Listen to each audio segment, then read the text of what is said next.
called on the Lord. I said, that Father, this is real. Will you watch over them? Will you raise them up to be strong? I'm just a man with flesh. This is what you called for in your scriptures. You said they wore studs and fringes, they got it on. You said they will follow the Lord, they doing it. You said under YAHANNA they ought to love one another, and they doing it.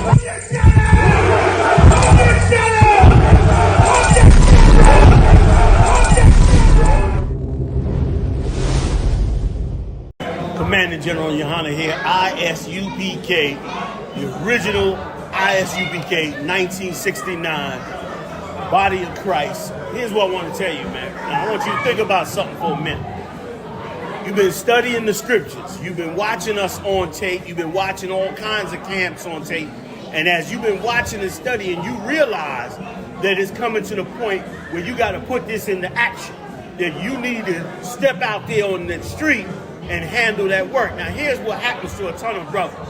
A ton of brothers go out there without coming through the school and learning what they need to learn. And what happens is they run out there and then they run into problems that they don't know about.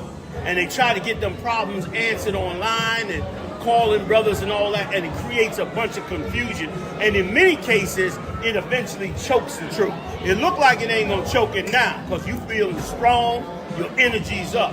Listen to me, man. Listen to me. You understand? I've been doing this 40 plus years. Okay?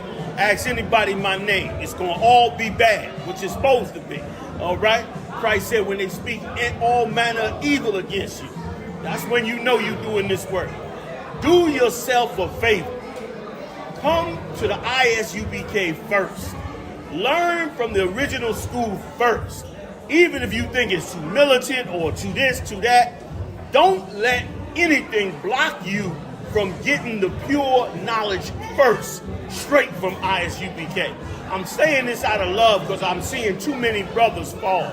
They're getting up under cats, they're getting with their clique. Bring your clique here and let your clique handle I.S.U.P.K. Because here's the deal. If your clique ain't strong enough to handle I.S.U.P.K, why would you go out on the street and get swallowed up out there? And if you feel like I.S.U.P.K ain't got it all down, then you should be man enough, you and your crew, to come to us and lay down and break bread and talk about these scriptures. Ain't no harm gonna come to you. Ain't no harm come to a man that disagree with the truth. You ain't trying to harm us, we damn sure ain't trying to harm our own. So come to the I.S.U.P.K, sit down in our classes, learn from us, and then you can make your serious decision on what it is that you're supposed to be. And I guarantee you, you're gonna realize that it was much more than what you saw on that video, man. Much love to all you warriors learning, growing, and getting ready to bust out into this work. I'll see you soon. Shalom, family.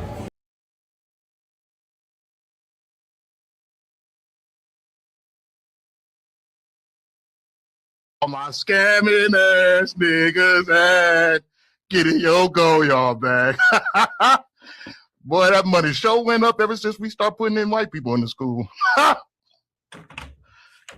Hey, shalom, brother. Shalom. All praises. All praises, brother. I can't complain, bro. How can I help you?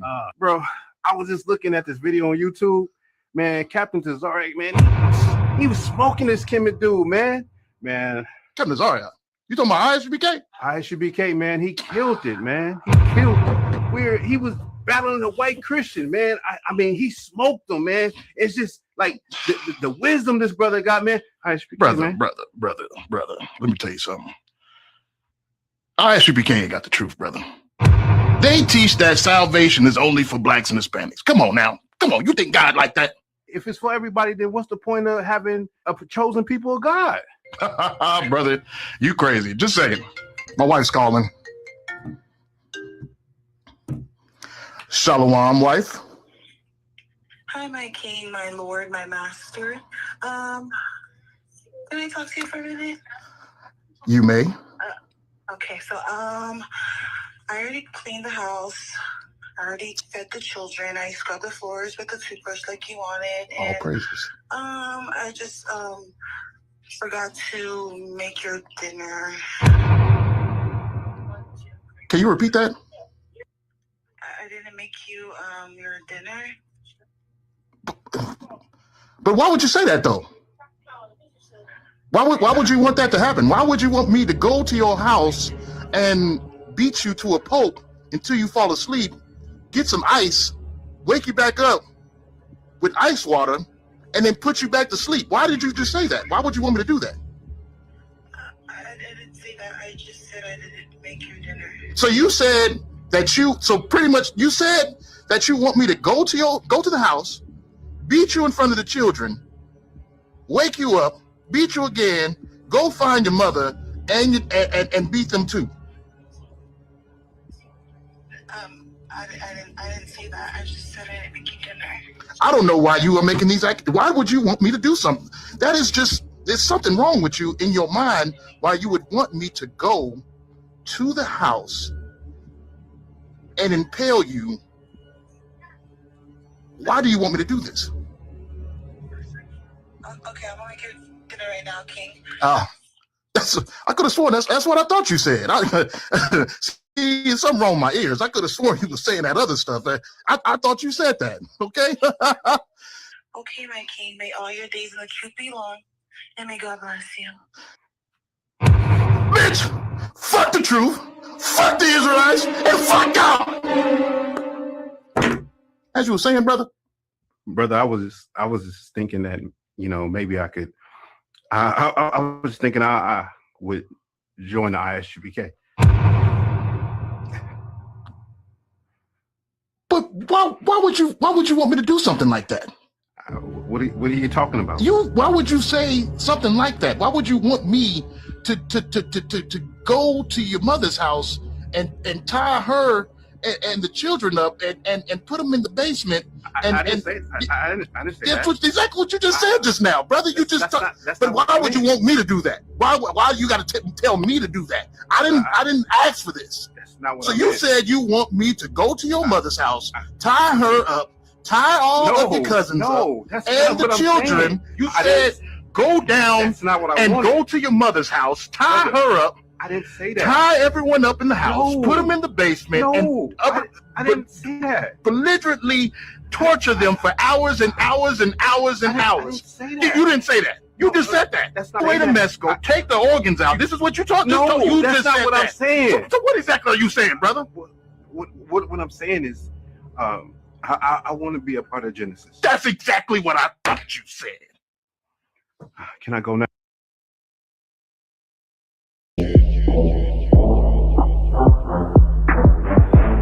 Where all my scamming ass niggas at?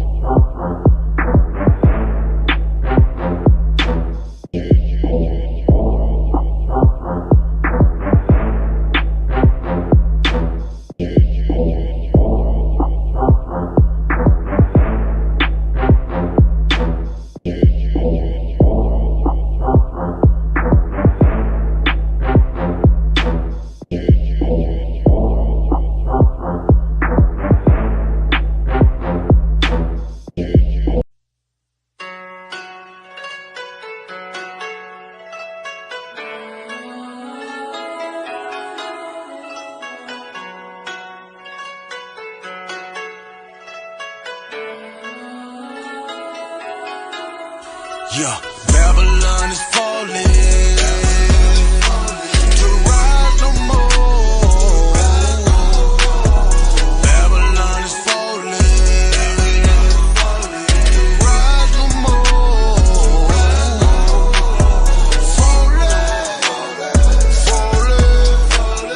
Falling to rise no more. Falling to rise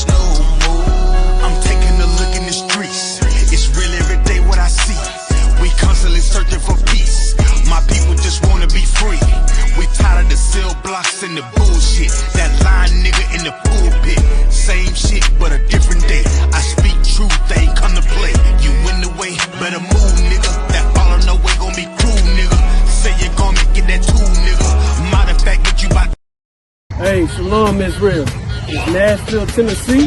We hosting the Blackout Cookout under Commander General YAHANNA, man. The I.S.U.P.K is inviting Blacks, Hispanics, and Native Indians. July the 2nd through the 5th. You gotta be here. If you're not here, you're not trying to black this city out, because we are. Salute.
Shalom, Israel. It's Nashville, Tennessee.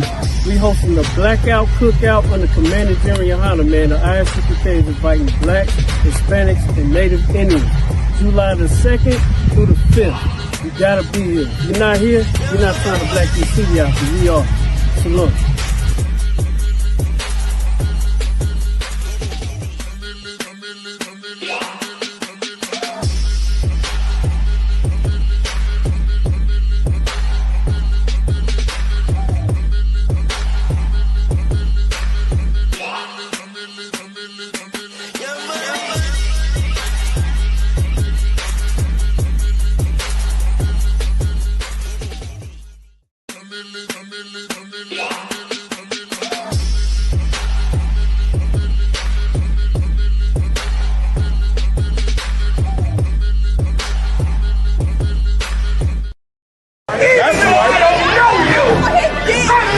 Nobody selling you crack. You know why? Because I never saw you before. But you a black man like me. That's right. And it's worth something. This is Blackwatch with Commanding General YAHANNA, the only man to lead blacks, Latinos, and Native Americans. God made man on this earth. The white man he make man. God made man. God wants man to obey him. Bringing you real news. You don't need a black man in the White House. You need a black man in every black house. For many years, there's a lot of black people who didn't realize how deep the racism of white America was. You ain't gonna do nothing unless you decide where you gonna stand at with the Most High. This station is now the ultimate power in the universe. Righteous solutions to issues plaguing our nation. Boy, you better wake up and see the power that is within blacks, Latinos, and Native Indians. Join us every Monday from 9 to 11 p.m. Blackwatch. Let the show begin.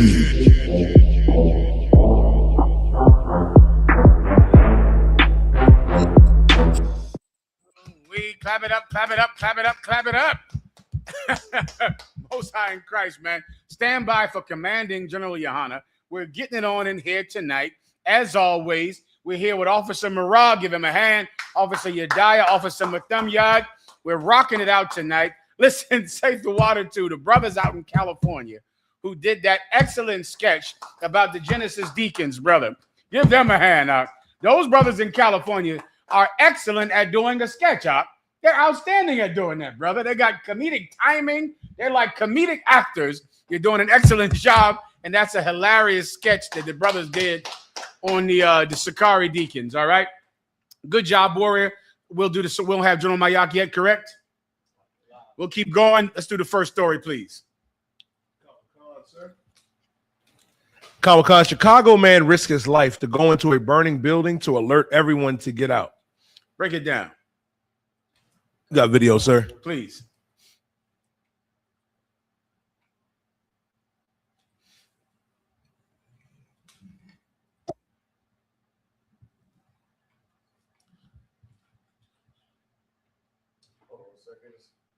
We have it? Yes, sir. Give me 1 second. Someone pull up no sweat. The brothers will pull up the story, brother. I believe this story is about a brother. What city is this in, Yediah? Chicago, sir. This is in Chicago. A brother in Chicago sees a house on fire, and he goes into this home, brother, and rescues this woman and her children out of this home. The brother was from the tribe of Judah, meaning a so-called black person. The sister and her children were from the tribe of Y.A.H.K, the Mexicans, both the chosen people of God. And this is an amazing story of courage, brother, that you can find on the streets of the ghettos, the reservations, and the barrios all over the world. You can find heroism, brother. Los héroes. Nosotros somos héroes. We're heroes in these ghettos, brother. Heroes on these reservations. Heroes in these slums that white people would never move into, that white people fled out of the minute they saw a black or Latino move in. Black people left neighborhoods that they lived in for years because one black family moved into that neighborhood. One Latino family moved into that neighborhood. White people left. It's called white flight. And now in these same ghettos in places like Chicago, where everyone, constantly denigrates and, always talks about Chicago like it's a terrible place. You can still find heroes there. You can still find brothers and sisters that love each other enough to put their lives on the line. And this story is about one such brother. You ready? Go. Yo, yo, yo! Yo! Yo! Come out, y'all! Hey, y'all! House on fire! Yo! Yo! Oh! Hey!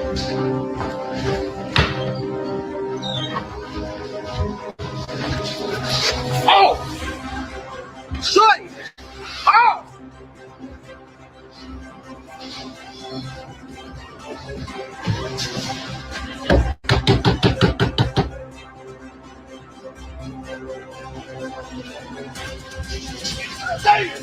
God damn!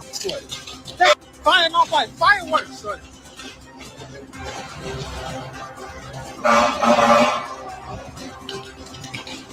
There's something in the back of that was catching on fire so fast. So. The blue one right here started it. And I try to get everybody out of this blue one. Is everybody out? As far as I know, yeah. Hey! Give that brother a hand, man. You just and always remember, recuerda siempre. Always remember, brother, you don't have to be rich to be a good person. You don't have to live in some magnificent neighborhood to be an honorable man. And that's one of the many great myths of America, that there's only kindness and virtue and courage in rich neighborhoods. That rich people are the only people that are willing to have courage and to fight for their community. And there's a big myth about black people that we don't care about our communities, that we don't care about our homes, and we don't care about our neighbors. That is a lie that white people push on black and Latino communities so that they can walk in and buy every house dirt cheap, so they can devalue the neighborhood so that they can own the neighborhood. You don't have to be rich to have courage. And you can find y'all house on fire. You can find heroes in terrible neighborhoods. Heroes that white people, of course, ran out of in the 70s. But you'll still find heroes in those communities today. The thing that causes pain in poor neighborhoods is not the lack of money, because, of course, you don't need a lot of money to be a good person. If you can have food and shelter, the Bible says, be ye therefore content. But what ruins black neighborhoods is the trauma. The trauma of having the neighborhood burned to the ground the minute that white people think it's too successful. The trauma of child molestation. The trauma that the Christian church puts on black and Latino communities through child molestation and stealing every resource that poor little old ladies have to take care of their families. They give it to the church. And now because of it, the neighborhood has nothing to do but get high, because drugs are the only thing that are in abundance in poor neighborhoods. But we don't have to be like that.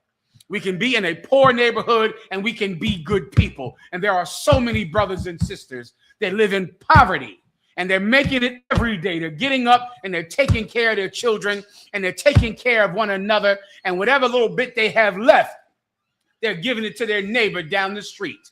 And in times of need, they will show up and they will help someone. In times of need, they'll put their own lives on the line for their brothers and sisters who are their neighbors. Next story, warrior.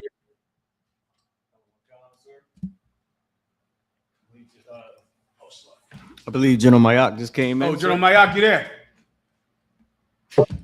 General. Grab it up for Mayak. Good to see you, warrior. It went Well, on. We ready to rock. Con. Like I say, excellent class, General. You taught in Baltimore and DC. You know, Shine Christ, Mayak. Con. And tonight in Philly too. Shine Christ. Ready to rock? Sucking some break it up. Time you ready? I'm gonna rock. Whoever's reading, go ahead.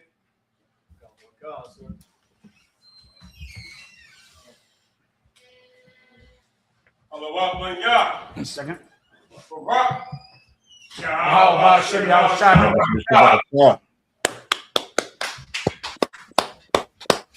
You got it.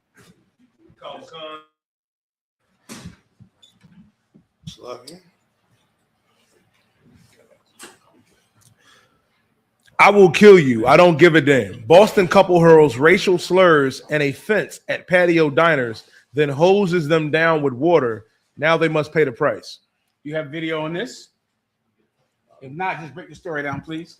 Sorry. Boston couple was arrested and hit with a slew of charges for hurling racial slurs, throwing a fence, and hosing down a group of people, including at least one child, on a restaurant patio because they were too noisy. Good Lord. This I don't quite understand. This is somebody's at a restaurant. If you can explain it to me, you die. Comic-Con, sir. These brothers and sisters were at this restaurant, and this white couple, you know what I mean, next door, hosed them down, threw a fence at them, called them all type of niggers. It was rough, sir. And this is the white woman. A white couple. A white couple, a white woman and a white man, a brother and a sister at a restaurant trying to eat a nice meal outside, right? Or at the patio, the deck in the restaurant.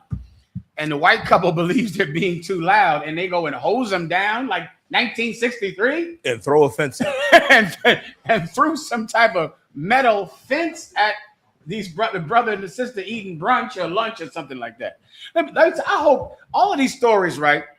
I don't know if this is even going to work, but because it seems like I still hear the myth that black women are so disagreeable, and I was hoping that the revelation of the Karen would break that myth, but I don't know if it's working, you die. Because I recently heard this week some basketball player named Paul Pierce. It was on my phone. And sir, he said that men date white women, black men date white women because black women don't know how to apologize.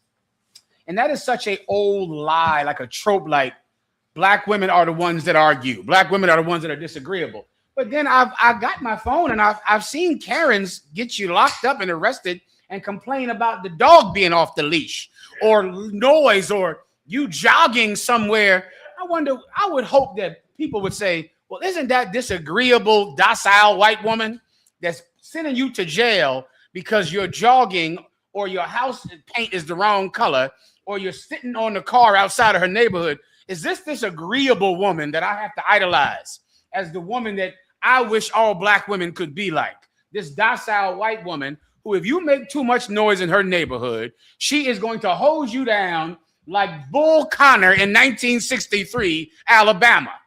And this is the nice people that I have to always hear about, not like these mean, dangerous black people, mean, dangerous black women. Well, here we are again. White people hate to see you happy. They can't stand the smile, like the laughing bucket that our grandmothers had to stick their faces in. White people are offended by your joy. It is an absolute offense. I don't know how anybody argues against it. I think I could just go on forever with evidence that white people are truly offended by your happiness. And their mind, I think happiness is for the rich. You know, happiness is a reward for being white, I think. And so if you're not white and you're kind of stealing happiness, it seems I don't know. Tell me how to please. Go ahead. You know what? Please. And let me explain something. An abuser automatically identifies you as a character. And your identity as that character must stay consistent for the abuser to feel safe. When you stop acting like that character, then you trigger what they call an event. And let me tell you something. White people have a caricature of who we are supposed to be. We are supposed to be poor, quiet, face down, like you brought out such a good point. We had to have a laughing barrel because us laughing was an offense to white people. White people offended that you was having joy because you wasn't in your place that they told you to be in, which was to be groveling on the ground. And let me tell you something. The white people that stand for Trump today and have listened to all his racist rhetoric, they looking for you to get back into that position. They want you back. They want you back in that position. They want you quiet and all that. Once again, I will say this as an argument. Joseph understood this. What I'm saying to you now, Joseph understood it. And Joseph warned us to separate from these Egyptians, to get away from them, to make no grandiose point of ourselves. We in this kingdom, not saying that them people was wrong. They was absolutely right. But we're in this kingdom, man, trying to show white people that we're just as good as them. That we can have joy and all that in this kingdom, and that it's our right. When in fact, we're under attack as a people. Like they're going to the moon. They're conquering countries. And we are living in the ghetto in a delusion that we are equal with them. We move into their neighborhood and act like we are the same as them. We don't have a government. We don't have an army. We don't have anybody to protect us except your house shot. And unfortunately, it's what allows them to do what they do. And if you left it to Donald Trump, it would get like it was in ancient Egypt. Just imagine in ancient Egypt, Pharaoh told the whole nation of Egypt to take our babies, and if it was a boy, to throw him in the Nile River. That was a Holocaust. And it never gets mentioned. In all that gets discussed in Egypt, the Holocaust of killing all our babies never gets mentioned. And you know why we got those babies was attacked? Because he was worried about the prophecy of a Messiah coming. He was scared to death.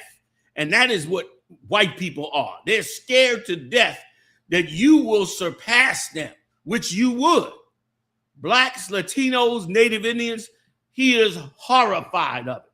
So he's got to maintain you in utter poverty, utter delusion, utter immorality, utter drug addiction, utter pornography, and any other evil thing that he can think of that will immoralize you and demoralize you, he will do. And that's what an abuser does. A pimp does the same thing. A hoe can't go to her pimp one day and say, look, man, we changing the game. You got to split up the cash evenly. And I'm only working when I feel like working. She's in an abusive situation. So saying something like that to her pimp causes an attack from the pimp. Well, the same with you. Blacks, Latinos, Native Indians, you're being oppressed under the mindset of an abusive nation. A nation that has abused you so long, that as far as they're concerned, you have no rights.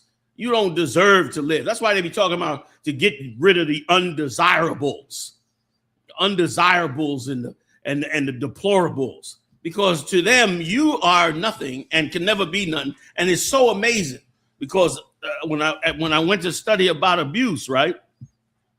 They said the abuser does not know. When you fail, right? You break down from the abuse. The abuser does not realize that he caused the abuse. He thinks that the breakdown that you're having is coming because something you are doing. He never believes it's something that he's doing when he's in a full out, or she, I don't want to make it sound like it's just men. When she's in a full out attack and abusing you. And brothers and sisters, that's what we under. We under that. And we have to recognize we under that. And Lord willing, we should be asking, where are the black people moving?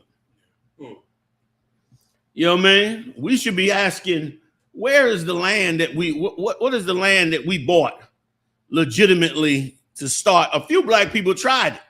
They trying to set up little communities owned by black people, which is the right idea, but the wrong way to go about it. Because of course, first of all, the Lord got to be in it. Second of all, the entire nation has to do it. You understand? And so that we got to wake up and realize that we just been played out by any other pimp that you look for. And the problem is this: the reason an abuse, you know how come a pimp can be successful in turning a woman into a prostitute? Because of the dream that he sells her. The dream that someday she will make him enough money that him and her will, ride the stars. And someday she's going to retire and him and her are going to ride in that Rolls Royce he pimps her out of on the corner, when all of it is a lie. He's lying to her so that she just continues to do her job. And guess what? Your pimp is lying to you so that you continue to do your job. So and listen, we went up on the mall, if I could. We was down DC this weekend. You understand? Big shout out to all the brothers in DC, Virginia, and Baltimore. You understand? Big shout out to generals down there, General Kubalamov, General Shalmar, General Kubalamov, General Kathamo, vice versa. Hear me, I always forget. You know what I'm saying? Big shout out to them and all the captains, man. Congratulations to all the captains that got. You understand? Big shout out to all the captains that were raised up. We went out to DC, down there by the White House, and was doing some prophesying and branding things. And I noticed something. When we were on the mall, like up there by the Lincoln Memorial. The first thing I noticed, of course, was that there were so few black people. The amount of black people that was up on that mall was minimal that you saw walking around, right or wrong. It was filled with, of course, it was filled with white people. Filled with tons of Orientals. It was filled with tons of East Indians. It was tons of Africans. And it got me thinking about how you abuse something. Like white people are suffering, and our son selling drugs. And in our very neighborhood, every business and real estate is owned by another heathen. Now that ain't by accident, man. That's not an accident. Many of these neighborhoods, if you go back and just ask about the history of the neighborhood was owned by us. So what happened? Your abuser felt as though you should not have your own house, your own cars, your own businesses. That was too much for you. It was all right for the heathen because he's not abusing them. But you're the footstool of his abuse, so you get nothing. They call it in the family dynamics, they call it the scapegoat. I got news for you. You're the scapegoat of America, blacks and Latinos and Native Indians. And it is a sad, sad thing. And you keep trying that one day you will get the dream. That's why Martin Luther King's dream was so evil. That I have a dream speech was so evil. That was the pinnacle of the white man pimping black people. To give them this dream that one day, through all of their abuse on us, one day, we're going to sit side by side with them. Our black kids and white kids are going to play together. There'll be no more racism. Well, I got bad news for those that held on to that dream. You didn't understand pimping. You didn't understand destroying people under you and then keeping them destroyed and in that destroyed state. And for so many years, just like any abuser, you know, when you tell an abuser, and I'm going to get up off it now, y'all, but when you tell an abuser, listen, man, you know, you're mishandling me. I didn't do nothing wrong. You did this. Like you tell the cops, you know, when the cops come and snatch you up and you didn't do nothing, and you telling this cop, listen, man, it wasn't me. I did not do it. It wasn't me. But he's beating the shit out of you and dragging you to the police car, even though you didn't do it. And the reason why is because it's not important that you be given any justice. It's important that you be kept into the position of being a destroyed piece of garbage, right, so that his world and his life can go on wonderfully. And the only way out of it, the only way to escape this kind of mindset is to escape the abuser. And the only way to escape the abuser is through the Lord. Like what happened to us, the Lord, can I just get that one scripture? Y'all know the scripture I'm always pulling. The one where the Lord talk about how he got us out of the iron dungeon, I think. I always use the wrong words. Furnace. Or something like that, the iron furnace. Like I always love this scripture because it's so where we are and such an indication of what we had better do. You understand? And we need to know it. You don't know. You wake up every day And you live in fear and you don't even know it. Not the fear of, but the fear of, if I even think too free, I could piss off my abuser. And it is a true thing. Tell me when you got it. Come, sir. Book of Deuteronomy, chapter 4, and verse 20. But the Lord have taken you and brought you forth out of the iron furnace. Out of the iron furnace, brought you out of it. It is the only way you escape this horrible life with these people. Like, they walk around like East Indians come from the other side of the world, Arabs, Asians. How many of y'all know the #1 surgery in the Asian world out there? Black people don't know this, but do you know that the #1 surgery that is done in the Asian world is eyelid surgery to remove the slanted eye? Is the #1 surgery. It is huge in the Asian world. Jackie Chan had it. Yeah. It's believed that Bruce Lee had it. These different, eyelid surgery. Big shout out to Kapa. Eyelid surgery. And why is it that the eyelid surgery is so big? Because the Asians want to look like Edomites. Why do they want to look like Edomites? Because they want to be accepted by the Edomites. And guess what? The Edomites are accepting them. But you are not accepted. Oh, yeah, you got a good one there. But you are not accepted, blacks and Latinos. And you have to face it. You have to face the fact. There it is. Look at that. Eyelid surgery. They go from being super goop to semi goop. So a lot of them go all the way goop, sir. No, they do that trying to join the kingdom. And man, they are really living in the kingdom. Imagine this. Your neighborhood provides all of the wealth and finances you should have, yet it goes to somebody else and they participate and be part of America. Like, that's a dirty, dirty shame. You already poor and you don't have your neighborhood is the financial stability of the Asians, the Arabs, the East Indians, and everybody else's community, except your own.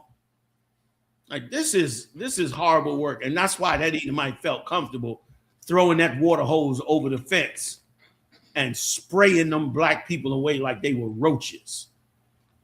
That's why she felt comfortable doing that. Because to her, black people and Latino people and Native Indian people are nothing. And you will continue to be nothing as long as you accept being under them. As long as you are not calling on the Lord and saying to yourself, how do we move away from this oppressor?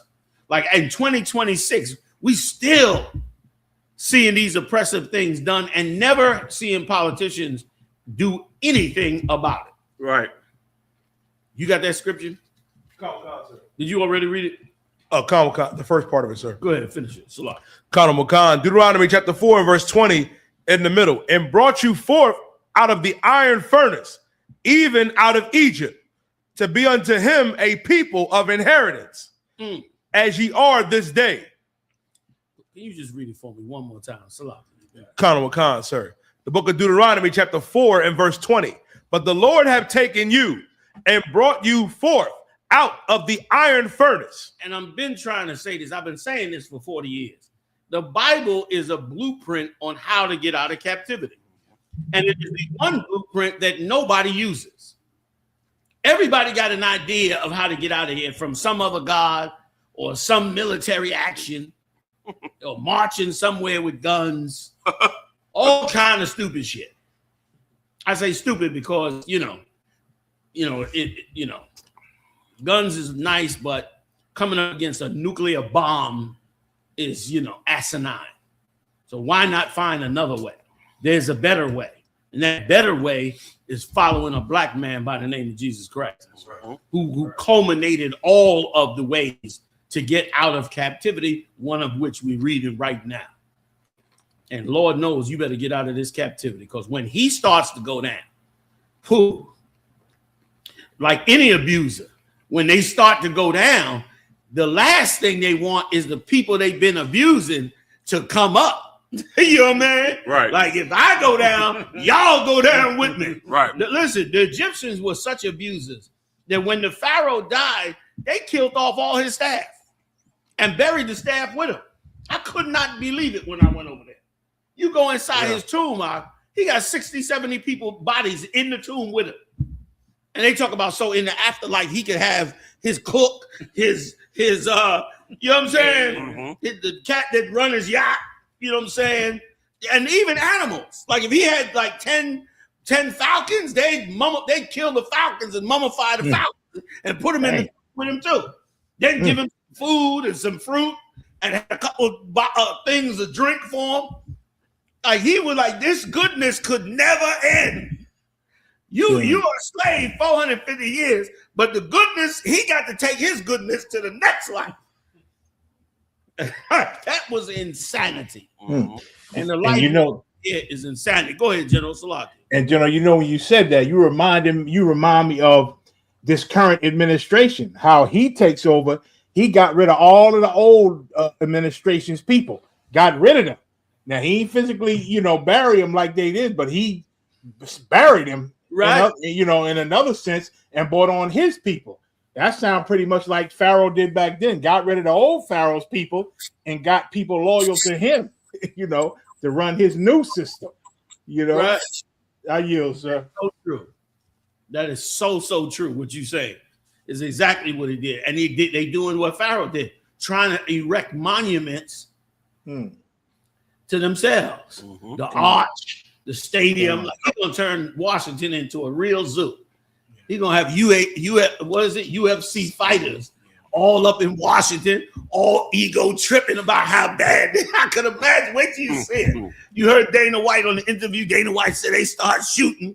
Yeah, and I told my wife, I said, I ain't laying down for somebody to shoot me in the back. If it go down, it's gonna go down with me standing. Listen, they feeling themselves something right now. You understand? And Pharaoh was feeling himself like that too. But the Most High is a powerful, terrifying power when he step out of the shadows. And when he get ready to step on, it'll be because we decided to turn to him. Like he requires that we turn to him and do what his will is. And brother, we're going to see him do, amazing in this empire and around this world. Salakia. Somebody else trying to get in? Go ahead. Sir. Just want to let you know we got the footage of it too. We never looked at it. Yeah, let's take a little look at that footage. And if I could add on what you were saying, also, I heard Edomite saying ever since slavery, white people, they wanted black people to be silly, wanted us to be the jesters, wanted us to not talk about serious things. And when we did question them on serious issues that they knew, that they was wrong on, they would try to sell us, beat us, or lynch us. We wasn't supposed to be serious about anything. We were supposed to be, the jokers and getting high and not taking life serious and just being their servants, like you brought out earlier. They want us groveling. They want us to be clowns. They don't mind your Kevin Hart's and your the Medea cat. I forget his name. They don't mind them, but when you start asking serious questions and making sense and asking them questions that they stutter on,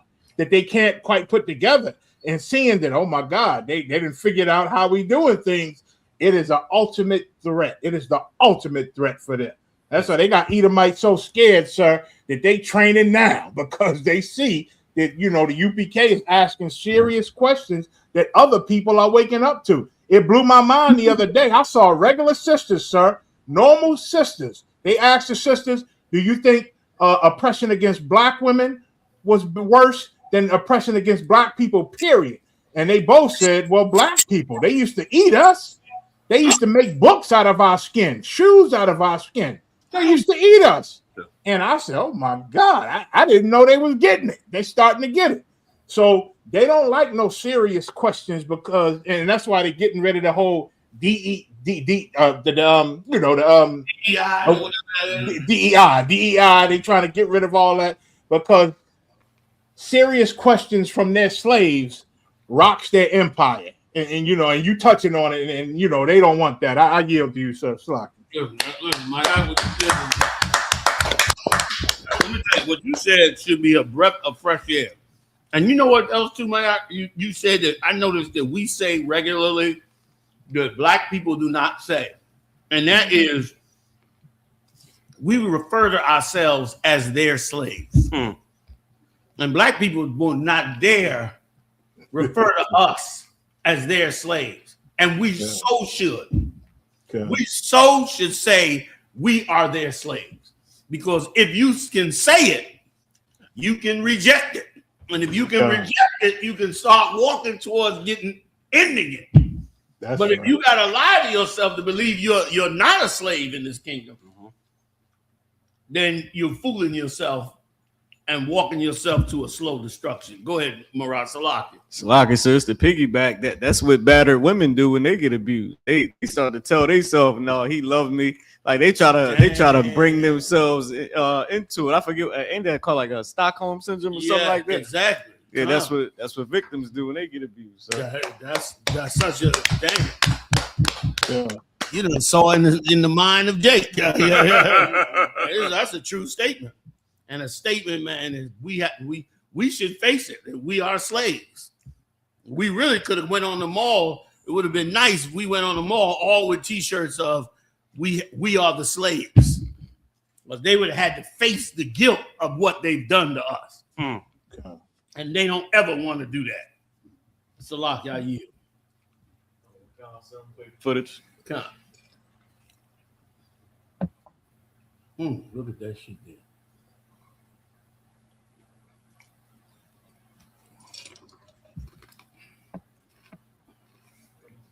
Anytime that those people are. Well, those was Latinos.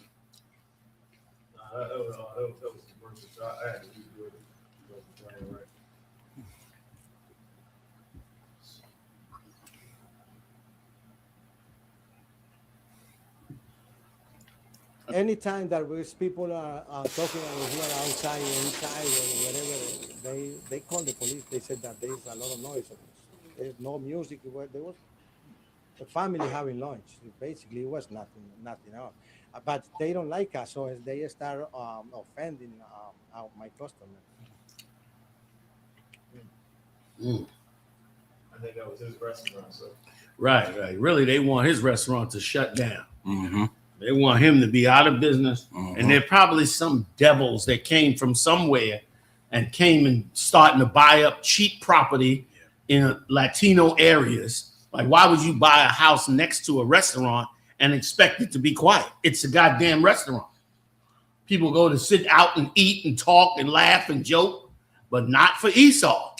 Not when he wants your property and want you to move out or wants you to sell the store. Like, the world has been ruled by evil people, man. Yes, sir.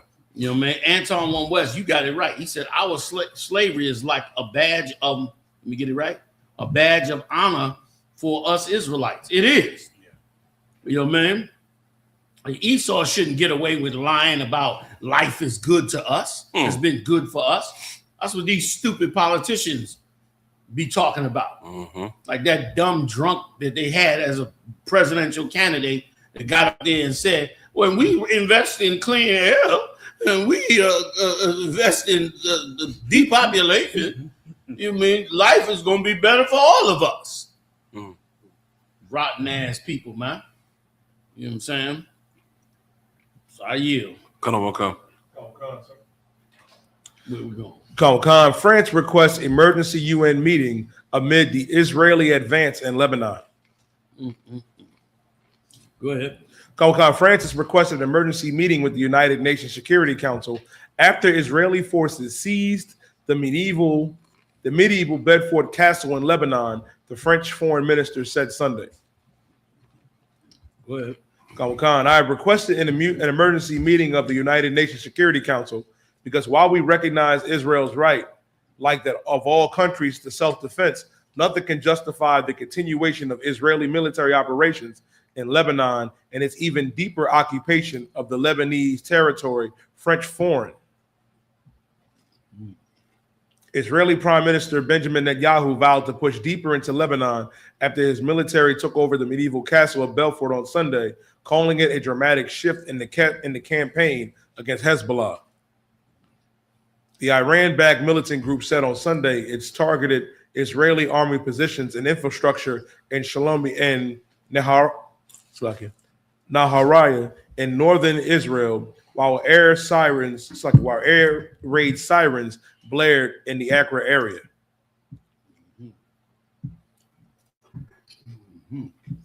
Lebanon was dragged into the Middle East war on March 2nd when Hezbollah fired rockets towards Israel in retaliation for the Israeli killing of Iran's supreme leader.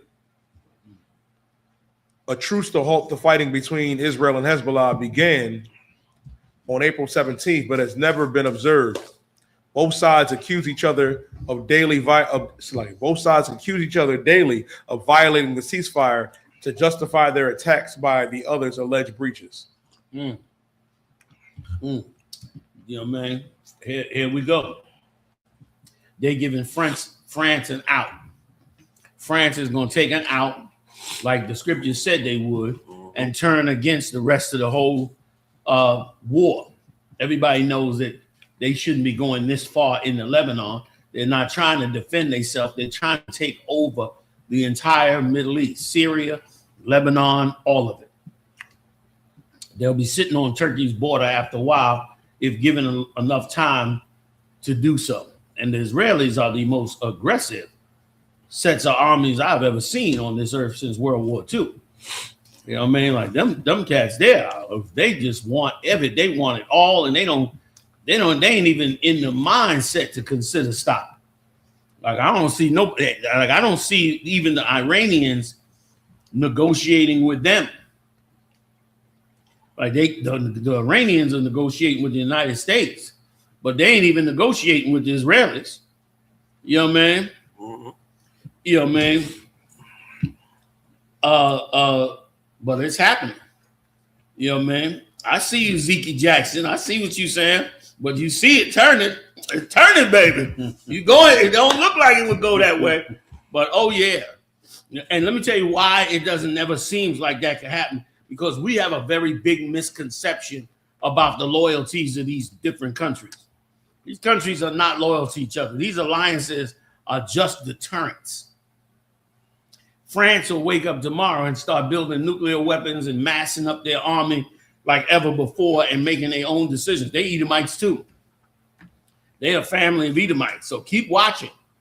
They're going to go totally against it. And they also have interests in that Middle East that's vital to them, very vital to them. And also get an enormous amount of their oil from Russia, something Donald Trump tried to tell them to divest from.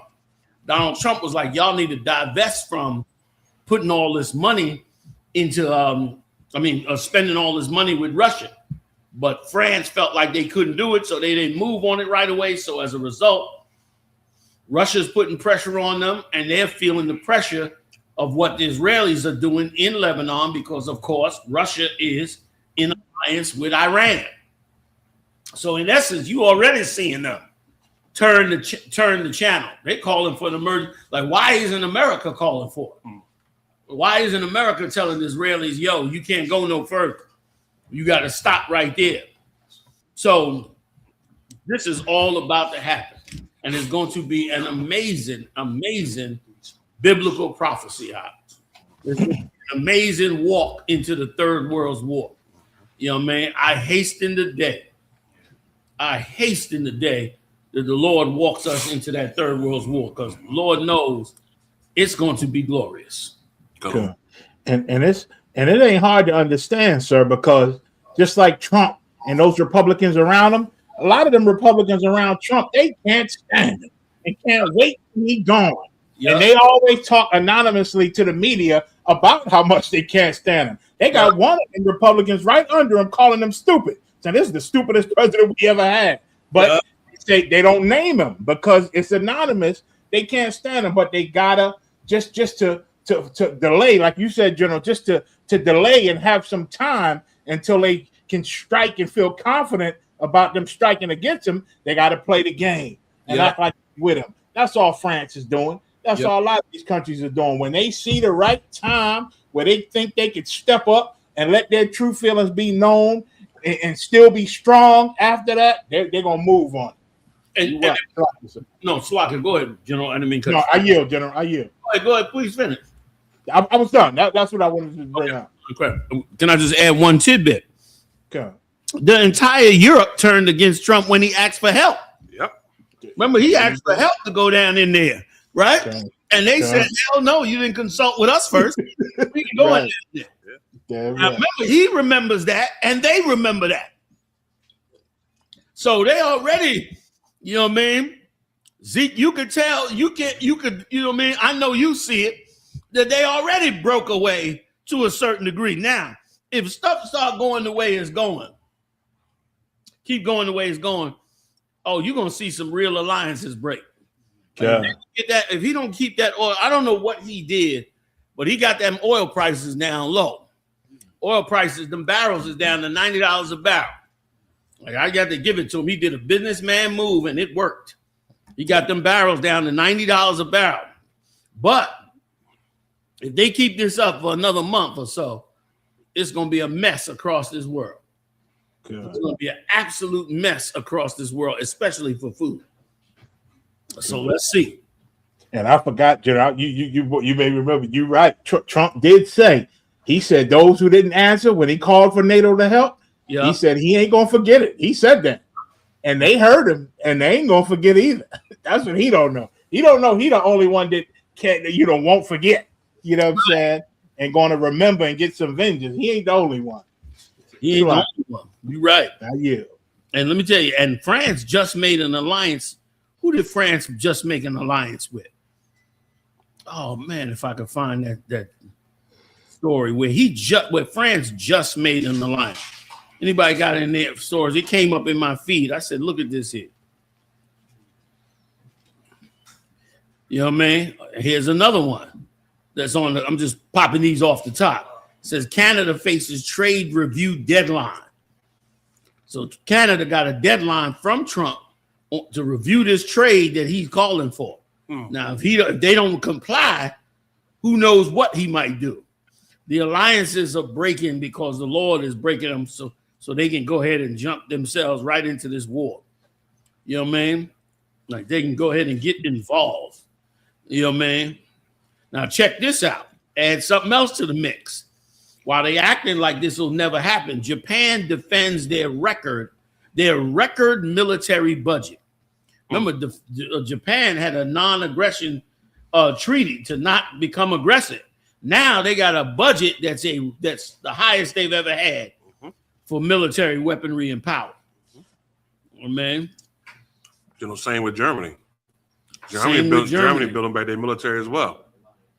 Say again. Oh, Slocky. So I was just saying I found the alliance. Please read it right quick. Come, sir.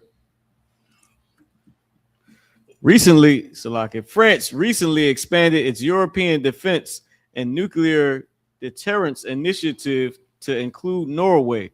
So they went and brought Norway in. Like, if Russia attack you over there, we're gonna back you up. So they still trying to stay on the right side of the NATO treaty, but now they making alliances, nuclear alliances, with countries that they otherwise would not make an alliance with in the past. So here we go. The Lord is disrupting, and I pray he do it 10 times faster. That we can get to Christ's kingdom, man, and the whole earth could be put in its right order. So that's it on that. What's that country that Trump said he wanted to take over? The Denmark or was it? I thought Greenland. Okay, Greenland. Okay, come. Which is run by Denmark.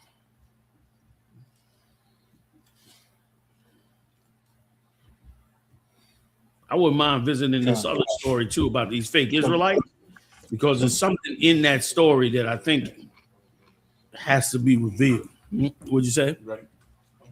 I said somebody mentioned in the chat about the Nordic agreement, where France and Norway made an agreement with each other that if either one of them need each other for any nuclear disaster or nuclear warfare, They made a pact, you know, to join forces. Like they worried Trump ain't gonna back them up, and Russia's getting stronger and stronger as this crisis goes on.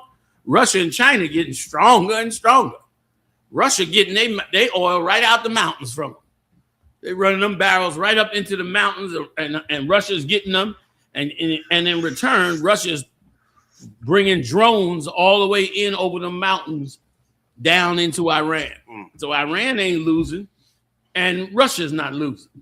So now these other European countries are saying, no longer do we have the big bad U.S. behind us.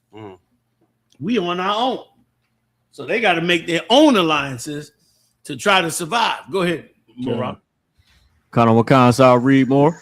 In late May 2026, France President Emmanuel Macron and Norwegian Prime Minister Jonas Gahr Store signed a comprehensive defense pact, the Narvik Agreement, which includes talks for Norway to join France's forward deterrence and framework along 8 other nations. These are the other nations: Germany, Poland, the United Kingdom, the Netherlands, Belgium, Denmark, Sweden, and Greece.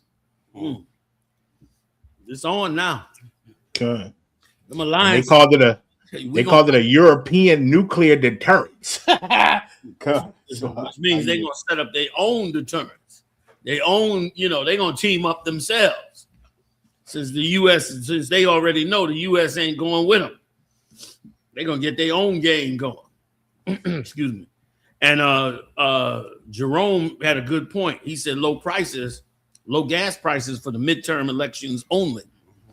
So Trump done lowered them prices, and now he's gonna try to get through this through the midterms, and then he got 2 more years to wreak havoc on the planet. Yeah, man. Let's keep going. Colonel McCon, DJ Vlad authenticates the alleged Diddy leaked sex tape with Daphne Joy. I was not prepared for what I saw. No, let's do the other one with the fake Israelites. Oh, Colonel McCon, sir. Yeah. And we don't need no more validation on that Diddy. I mean, how much more validation? He beat the bitch up in the hallway. I think, man, Vlad trying to keep getting views. He's another one he's another one that fits this bill. Because let me tell you something. In the 60s, right? We all know about and heard about COINTELPRO, right? Right. Where the FBI used different tactics to destroy black groups. But what we don't attribute too much to the FBI is we don't attribute the Jim Jones story. Now, for those that don't know, Jim Jones was a CIA operative. You heard of the Jonestown where they killed all the people? Yes, sir. Well, the leader, Jim Jones, was a CIA operative. And here's what his task was, which is some amazing evil shit. His task was to create a church in California, which he did, called the People's Church. If you go back and look at the history. And the People's Church, their whole job was to come up against the Nation of Islam. The CIA did it. Created a church for black people with a white leader designed to bring all people together, but really clandestinely designed to go after the Nation of Islam. Now, fast forward to 2025, 2026.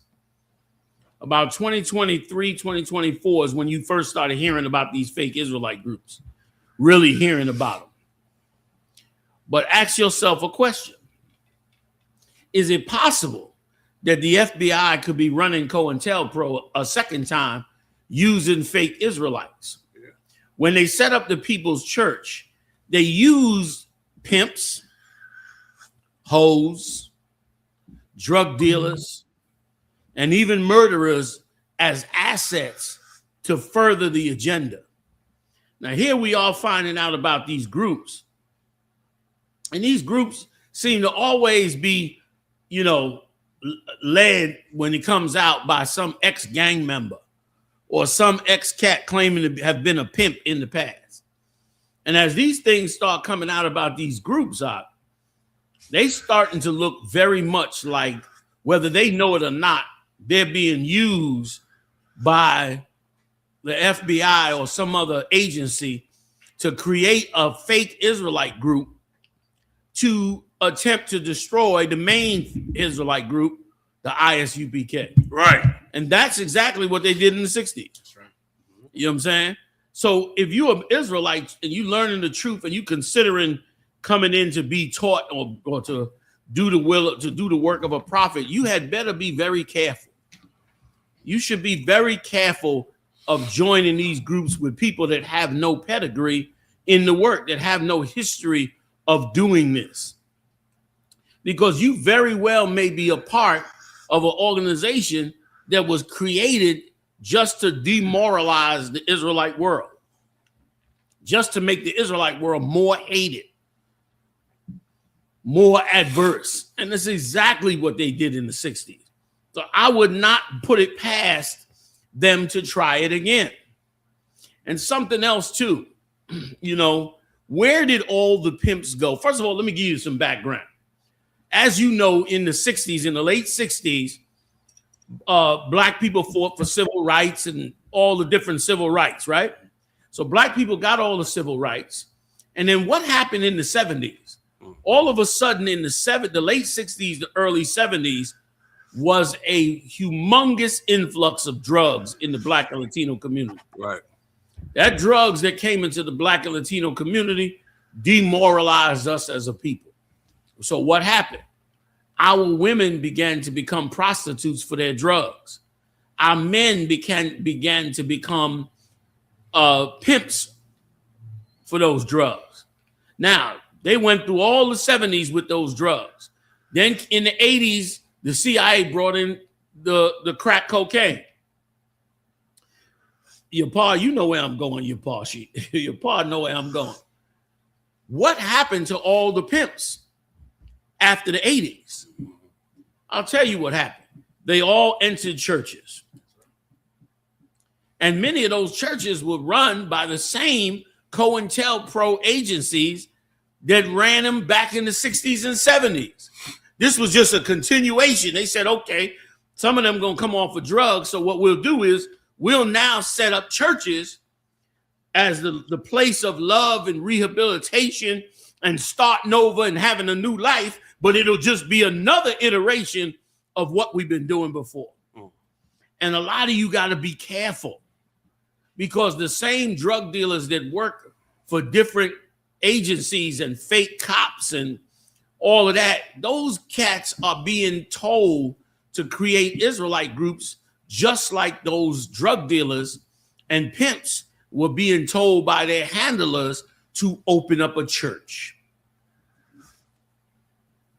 And you're going to find out that some of these fake groups, if not all of them, are run by agents, which is why that was the most revealing thing about that tape that sister brought out, was when she brought out how he used to be a pimp in the past. Oh, like that was one of the most revealing things that went on. So you got a lot of guys that are drug dealers, failed drug dealers, because you failed, or failed pimps, couldn't be successful in the underground world. So then what do? You now turn around and see the Israelites and figure, I could do that. I'll learn a couple scriptures and then I'll break out and do that. Or I'll get up under them for a while and then I'll get out there and break out. They try to do that over there in Dallas, Texas, and different places, try to destroy brothers by creating these little fake groups. And then it destroys the people, which means what? It gets more and more spread. Brothers and sisters, man, I'm telling you, examine the work that's being done. I've been doing this a long time. They don't own me. They want to own me, but they don't. They can't buy me off. They offer me so much, but they can't get me because it's not worth it to me. I want this. I want the Lord's kingdom in this earth. Right. They know what they got to do. They got to, you know what I'm saying? I can't cut it no other way. you know what I'm saying? Like, why cut the throat now? I might as well go all the way to the end. That's right. Right. I do it now, you know what I'm saying? Damn right. Don't be fooled. These are people you don't even know, or you know them from their past life, and they're being brought up in here to try and game you up so that you'll turn around and join that group. It's part of how they try to keep the UPK from going where the Lord wants it to go. So I just wanted to say that I'm not shocked at what happened with that brother and that sister. I'm not shocked, you know, how it went down. And another thing too is how they getting the information on these guys is awfully, you know, is a little bit beyond what, I mean, I don't know. The technology is high now. So a lot of people are able to use the technology to do spying and different stuff like that. But it awfully seems like they getting this information from a handler instead of from, you know, like she's supposedly some woman that's just, you know, his girlfriend. But shit, what, you know what I mean? She was awfully smooth on them tapes. You know what I mean? And awfully unmoved by him being so angry with her, seeing she was in a full-fledged relationship with him. So what I'm saying, man, is don't let these lowlifes in these agencies use you, game you up, carry you off, you know what I'm saying, into these different zones. Come in there, get the knowledge, serve the Lord, become great. You see, I just raised up 3 more captains. Them cats ready to break out. Big shout out to them. Kazak Ahmad, Awarium, and give me the third brother's name from Virginia, Yarash. Haas's man in Virginia, Yarash, holding it down as well. The man did a hell of a job. I'm going up to Nashville in a month, and I heard a ton of people is coming from other zones to get their ranks lifted. So that's still gonna be insane. Cats on the move, like we gonna get that. You know what I mean? If your captain recommend you, I will put you in. Q will put you in your order in the ranks. But man, I'd like to see you get it, not to BS around, but to get it on as you should. So I pray, you know what I mean, the Lord shine on you, because a captain could be you see Captain Tazaria, like a captain could be a monster in this work of the Lord. That's right. And so many other captains. See, Meshach went all the way to England. Well, there's so many of these captains, man. Kataza, oh my God, cross the line radio. Blew that up. Now he blowing up other stuff and getting us. I believe we're supposed to meet with him this week, because he's working on the website, bringing the website in on another level, him and the young brother working with him. Captain Mawakwa, Midwest Monster Mayhem. There's some captains in this truth, yes, sir. That's about this damn business, yes, man. Sir. And all captains rise to the daggone occasion. Captain Ty Ward, right, old school Ty Ward. You know what I mean? I remember Ty Ward put his life on the line for me one time.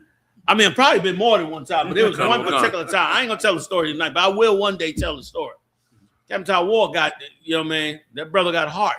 Yeah. Now there's another brother, you know what I'm saying, Ward up in here. Like captains, you should want to be a captain and rise to that occasion and fight to get to there. But when you get it, man, make your mark in the ground on the work of the Lord for Yahawashi, the king, so his kingdom comes in. Steal your people back from this place, man. Right. People done stole your people, man. Running your whole neighborhood, dragging you in the damn mud while they sitting up in your neighborhood living good. Captain Nayatha, that's a good one. Captain Nayatha. Captain Nayatha went into the dirty South. I don't know how he did. I don't know how a Benjamite from Trinidad went and woke up brothers in the damn South. He did it. In the damn, in the Clansville. Doc went to Clansville and woke them brothers up. You know, man, I said, damn. So these are cherished men, man, and there's so many, many more. You know what I mean? And, I thank the Lord for them. And so you have a lot to learn, and you can accomplish anything. These cats got camps, multiple camps in other countries. Like, why are you going to listen to some cat that is not an authorized teacher and let him gaslight you up to join in some lie? You know what I mean? And then 3 years later, come to find out this cat is a homosexual or a pimp or some other sicko. They've been sitting up over you, lying to you for years. When you can come in here, man, and get it so right, you know what I mean? We got the best of the best right here in the I.S.U.P.K. You should be part of it. I'm gonna get up off it, y'all. Shalom. Damn right. Damn right, gentlemen. Slugger, so we had any of the videos if you wanted to play them. What y'all think? I mean, the videos of the situation with the fake group. I don't particularly. I ain't looking to particularly. I think we made the point. Everybody else could, if they wanted to see the video, they could see it. I'm not trying to shame them cats or, you know what I'm saying, or put them on blast or nothing. But I am trying to get us all to get the lesson. There's lessons in these things. There's lessons on what's trying to overthrow you in the work of the Lord. Like, it was a time where you could just come into the truth, and the truth wasn't as known as it is. It was no internet. And so you could just learn the truth and grow and grow and grow and grow. But today, Esau has used 10,000 different distractions to try to break you from getting the truth. And one of those is the fake Israelites. Yeah. Fake groups that they creating and putting out there so that you never get where you should be at in the work of the Lord. So I pray you fight through that, wade through that, and find yourself in the I.S.U.P.K, man. It's the greatest place on earth. Salam. Damn right. Come on with it. If I could just add something, I remember you told me the other day about how the truth was around before cell phones. And I was like, dang, you had to be a bad brother to want to be in the truth, because you could easily get out of camp. You said, look, my mom was on the house phone. I wasn't on, but you know, brothers did it. You know what I mean? Like, they went to camp, and then, you know, I mean, come on now, raise it all the way up to what it is now, sir. The great chief head priest YAHANNA, who held the ground steadfast to the day he died. YAHANNA used to have a trunk in his apartment, a big ass trunk. And in this trunk, he had nothing but VHS tapes on everything we had. We did. That's how we passed the VHS tapes. You know what I mean? Which was hell, because the VHS players was breaking all the time. And brothers would come to YAHANNA, man, and they would come to YAHANNA like, YAHANNA, man, give me the latest, man. YAHANNA would pop out different VHS tapes. Cats would buy the tapes, myself included. You know what I'm saying? Sometimes they would even bring the tapes back to YAHANNA. They would buy the tape, watch it about 20 times, and then bring the tape back to YAHANNA and give it back to him so he could sell it to somebody else. It was like they were so thankful for what they got, brothers. And back then, you had to write all of them scriptures down. Wasn't no internet. Yeah. So if you didn't read it off of the VHS, you had to write all the scriptures down. Precept books became a big thing. Yeah. Y'all don't use precept books no more. Y'all just pop a scripture. You had to have precept books back then. I mean, it was a road, a rough but beautiful road, and brothers walked that road, man. I was thankful to get in there, you know what I mean, and be a part of it, man. And that's how we should take our truth anyway. This is our independent identity from any other nation. This is one thing the white man cannot confiscate. You understand? Our history in this Bible. And it was shameful. No other religion do they try to force to be a religion for all people. Ain't nobody saying Islam is a religion for all people. Ain't nobody champion that. They might say, yeah, everybody could be a Muslim, but they ain't champion that. They ain't champion that with Judaism. The so-called Jew is racist as he can be. And don't nobody champion that. But when it comes to Christianity and black people in the Bible, then it's always you got to love everybody. Well, guess what? The Bible was not for us to love everybody. Damn right. You know what I mean? Like, we got something special, and we should treat it like it's special. And you should want to be in the right place when you get this knowledge. And watch the Most High raise this nation up. You understand? Right. And Right. Go ahead. in general, if I don't know if you or Muhammad remember, but when we was raising up DC, right, there was a brother came to camp all the time, and he used to buy a ton of our CDs that we made. And then we found out he let us know that he was making duplicates and selling them joints. Damn. And listen, we wasn't even mad at him because he was spreading it. He was spreading the truth. You know what I mean? He'd buy them and go sell them and come back the next week for more. I don't even think he ever came to a class, but he came to them camps and bought them CDs. And brother spread the word. So that's heavy to hear how Y.A.H.N.Na did it too. You know what I'm saying? Y.A.H.N.Na did it back then. And listen, and that, let me tell you something. What that brother did was more honorable than what you see fake Israelites do. At least he took the knowledge and said, hey, man, I'm going to make some money off these tapes.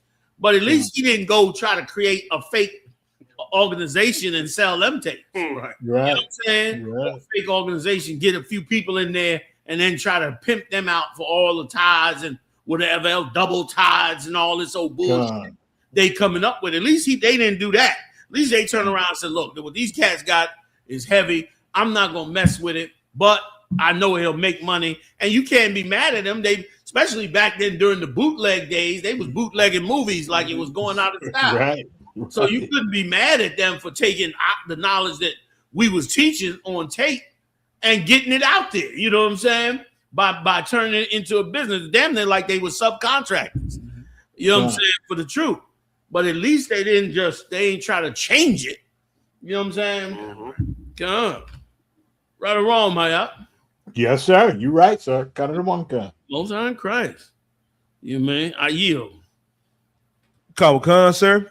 Israeli Cellular Council issues unprecedented admission of ritualistic child sex abuse after broadcaster exposes the cover-up. Wait a minute. Break it down. Khan. West Philly for Life said he used to bootleg DVDs and CDs, so he know about that. Go ahead. I'm sorry.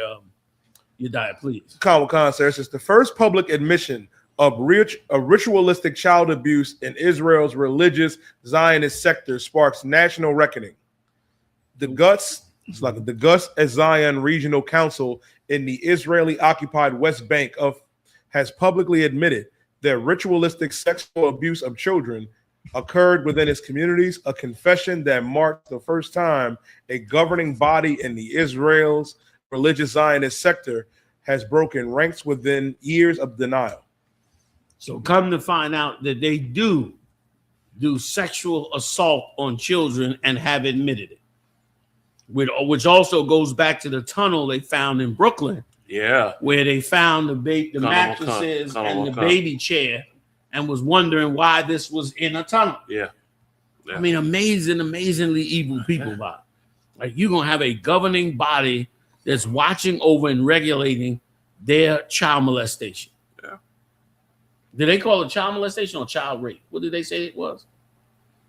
Ritualistic sexual abuse.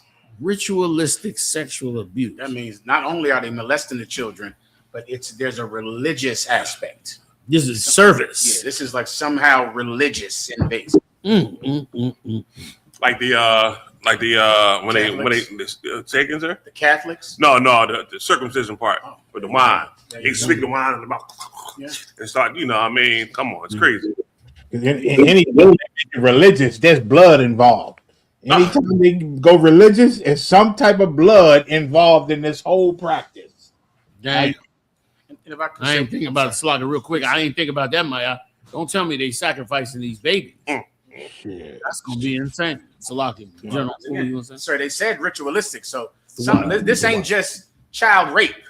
This is somehow it's tapped into their belief in God. Yeah, like it's about their belief in God. And this is something that, if I could, sir, that every black person and Hispanic person that knows that they're the children of God, the lost sheep of the house of Israel, the true Jews of the Bible, this is another thing that proves that we're better Jews than the people that everyone else accepts as Jews. Like, we're better than them. We're absolutely better than them. Not only are you the better athletes, you're the better doctors, you're the better construction workers, you're the better scientists, right? Even at being a Jew, you're better than white people, because white people that everyone accepts them as being the chosen people of God, enough that they'll give them a country in the Middle East and furnish them with the military and nuclear weapons, right? Because they believe that that land is theirs. Yet and still, these people came from Germany, came from Russia, didn't speak Hebrew at all until they went over to the Middle East and became ambassador or became prime minister. They eat pork in Israel. They eat shrimp in Israel. Tel Aviv is the gayest place in the Middle East. That is from the press. That's not from me.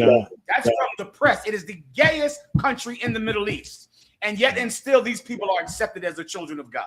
Yet and still they're the true Jews of the Bible, even though they don't care about the language, about the customs, and they don't care about the God that gave them the law. They could care less about it, but yet they're accepted as the Jews. We are slaves.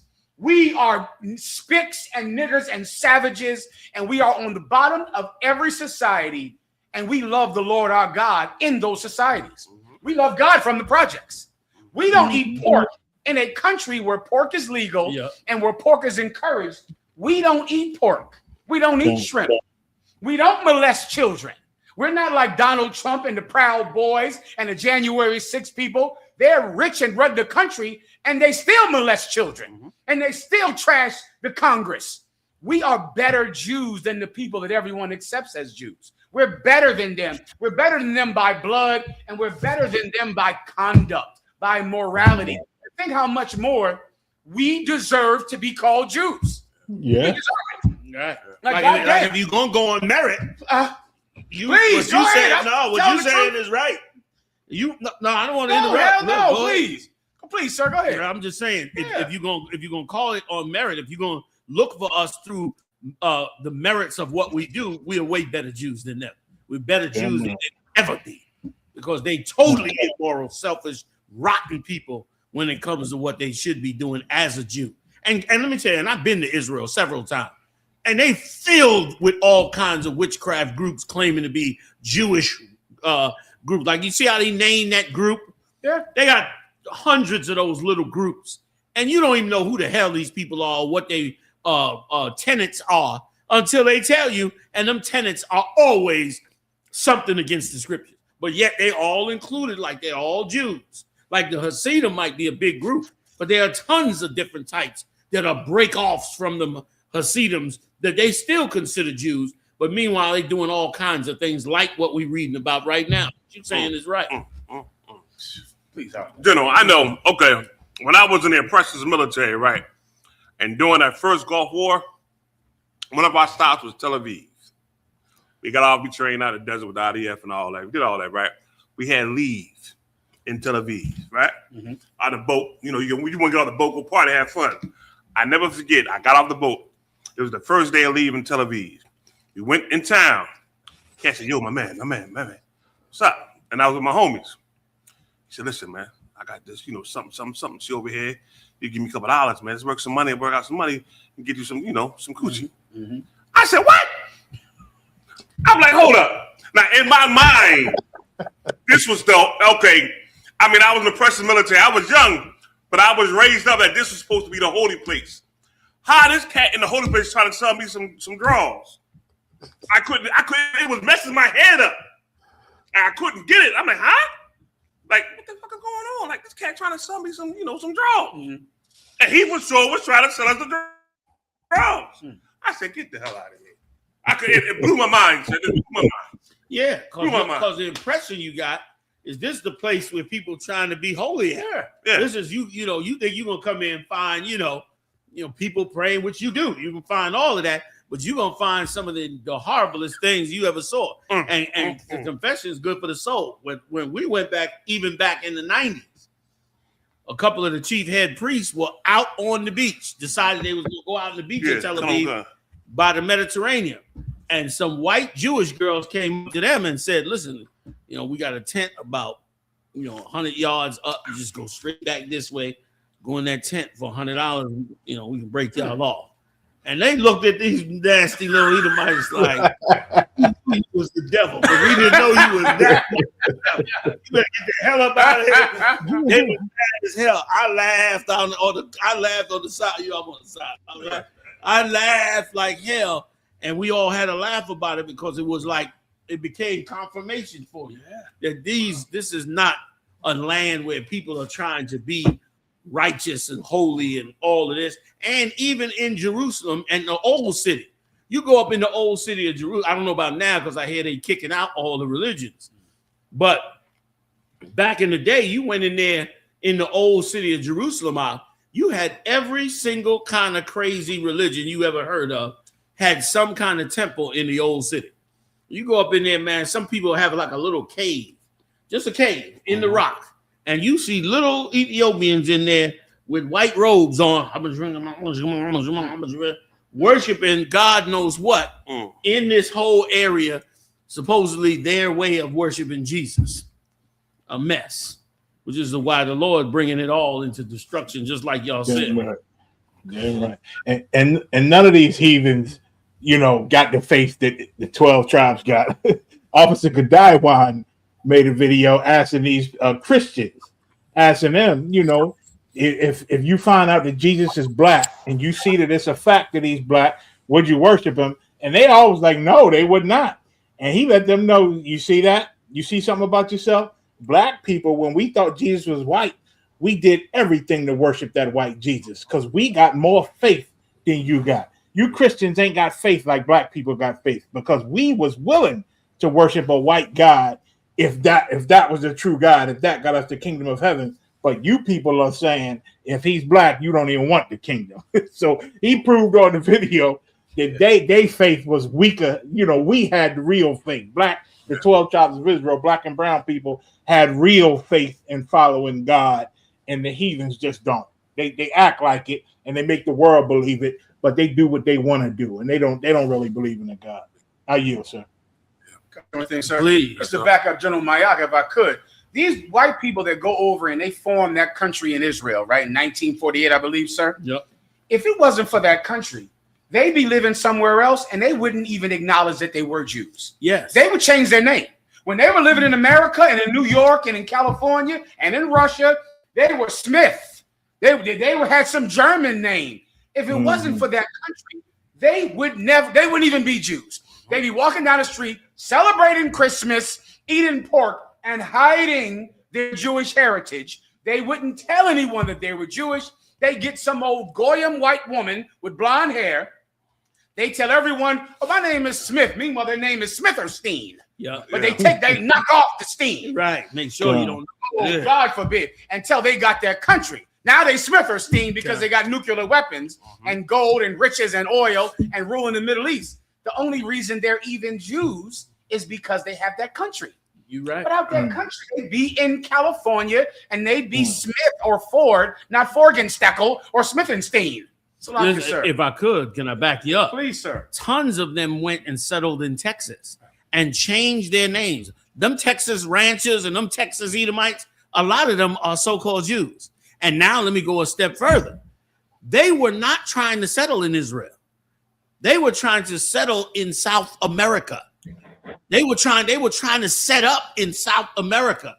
And it was the CIA and the British MI6 that said, no, we're going to set you up in Israel, in this land over here. And that's what made them come over there. They were going to go down. They was going to go, after they was coming out of Germany, they was getting ready to go to South America and take over a whole portion of land and set themselves up there. And guess what? Now that they in full power, they going and revisiting the area that they were going to take before and are now considering going back. And here's why. They were going down to South America because of Hitler hiding all the gold, that's supposedly all the gold, over in Antarctica. So they went to South America to see how they could set themselves up and then work their way into the Antarctica, the South Pole, and steal that gold that was down there. Till, of course, the U.S. military sent this cat in there, Bird, in the 50s to go get the gold and to jam them up. And they had already set them up in the land of Israel. So they've been, just like you said, you would have never even known anything about a white Jew, history of a white Jew, if they had not, if the governments of the U.S. and Britain had not worked to push them into that zone. Can I back you up one more point, sir? And And if you could think about it like that, right? Yeah. It totally explains their behavior in the Middle East. You know, when you read the Bible and you look at Netanyahu and the way that the Israeli government is bombing its neighbors and taking over the Middle East, it doesn't jive with the Jews in the Bible. The Jews in the Bible suffer until God sends a miracle. Yep. That's the splitting of the Red Sea. Yep. Everything you've ever read in the Bible says the Jews in the Bible, the Israelites in the Bible, they suffer until God sends a miracle. But the Jews in the Middle East bomb their neighbors, kill everyone around them, and take it over. You know why? Don't think about them like they're Jews, because actually they're Germans. Now, when you put that on it, what would Germans do if they had their own country? Oh, there you go. Kill everybody. Like Germans are cold, methodical, mathematical people. Germans would do that. Now, of course, if you're trying to say, well, would Moses do that? No, Moses would split the Red Sea and walk through it. That's what Moses would do. Would Joshua do that? No, Joshua would blow a horn and the walls of Jericho would come down. Yep. The Israelites in the Bible wait for miracles in the face of oppression. Yep. They don't have military might. They don't have the power to fight for themselves. God fights for them. Oh, but a German, he uses his mind and his cunning and his gun. And if you just think about it, oh, that's what the problem. Those are not Jews taking over the Middle East. Oh, those are Germans. Yeah. Well, now that makes sense. Now that's exactly what a German would do if you give him a gun and a 2 feet of land. In 3 weeks, he'll have 10 guns and have everybody else's land because he's German, not a Jew. So, like you, sir. You right. And if I can, General, I read something recently where in America, before the term white people was even a thing, that this was a country of immigrants. Like they were Irish American, Italian American, British American, German American, French American. Everybody represented the country where they was from. It wasn't until recently, I think, the 50s or the 60s, where the term white that consolidated all of them became even a thing. You know what I'm saying? So white people is just a bunch of other countries and immigrants that came over here and robbed and pillaged, and then they just decided, listen, we got to come together. We got to be the United States, so we're going to be white people. You understand? That's a new term.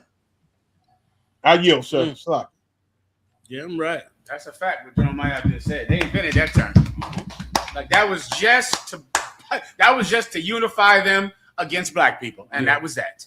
That's it. So, like you, sir. That's what you got. Call concert. Officer fired after video shows him repeatedly punching woman during arrest.